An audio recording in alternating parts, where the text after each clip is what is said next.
nations rise. Rise up, 'cause now's your time. We don't have to hide anymore, 'cause now's our time, yeah. Well, that was a short clip from Lila June's touching performance at the Massachusetts Institute of Technology's annual event, MIT Solve, which wrapped up last week. Well, it's an initiative launched by the university to tackle the world's most pressing issues, like climate change, poverty, and inequality.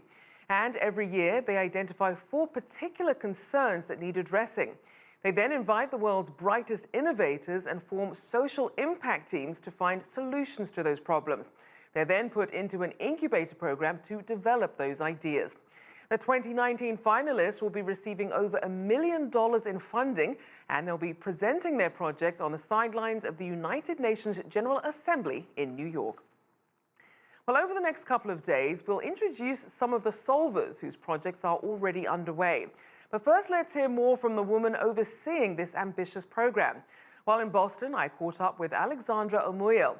She's the executive director of MIT Solve, and this is what she had to say about the program. The idea behind open innovation is that there are great innovators out there.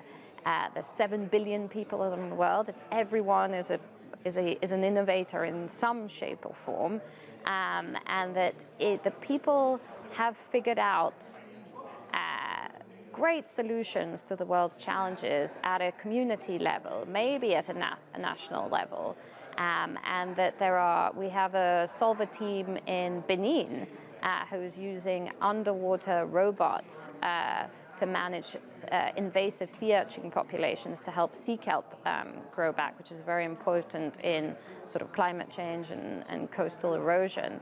And that's, that's incredible.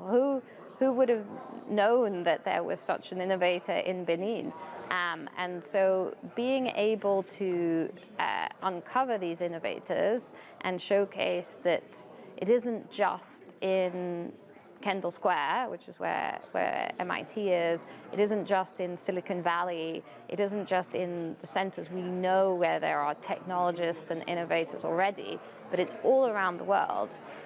They're there, that's really important. And then it's about showcasing them, elevating them, providing the support we can. But I think that idea that it's not really, it's the people on the ground who are the innovators and are doing the work, and we're just trying to help them get connected to the right resources. So Alex, tell us a little bit about the evolution of MIT Solve from where it started 4 years ago to where it is now. It's evolved a lot. We were a startup 4 years ago, and we've grown with the solver teams to some extent, and I recruited, the whole staff and built the program. And so now 4 years in, we have a much better sense of what our solver teams need, how to find partners to support them, building this community around the world and expanding geographically. And in terms of your visions for where you hope to see Solve go and the sort of communities and regions that you hope to impact, what's on the horizon? I really if taking a step back, the UN Sustainable Development Goals sets ambitious targets for the world really to realize by 2030.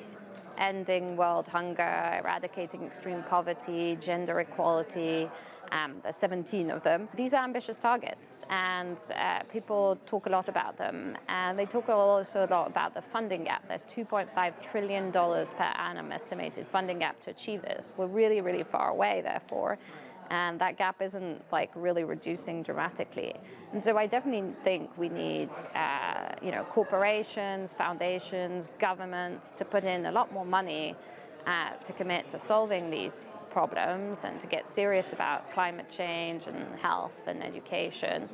But I also think that what we don't talk about a lot is the innovation gap.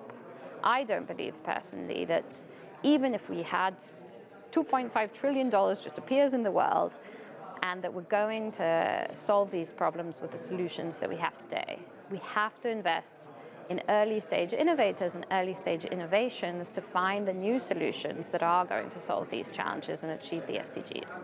And in doing so, I think we'll in fact reduce the financing gap, because the unit cost of, that's what technology does, and innovation, the unit cost of solving these problems will go down. And so actually maybe it won't be $2.5 trillion that we need, it will be a bit less. And that Solve, having just started, but hopefully still, can really play a role in being the marketplace where innovation for social impact happens. Now, for companies who are more concerned about their bottom lines than as they sort of see it as just sort of doing good for the sake of doing good, how do you incentivize investors and companies to really want to get involved? I think that will change. I think it's a pity, that some of them don't care. I think that will change, not only from a moral high ground point of view, but from a business necessity.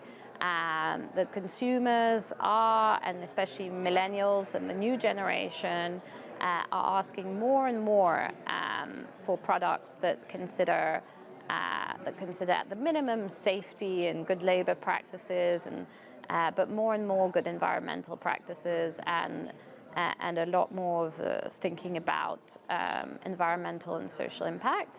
I think the employees are demanding this more, and I think that there's potential huge business savings on the expense side if you recycled and if you reused and used less materials in the first place, and also on the revenue side.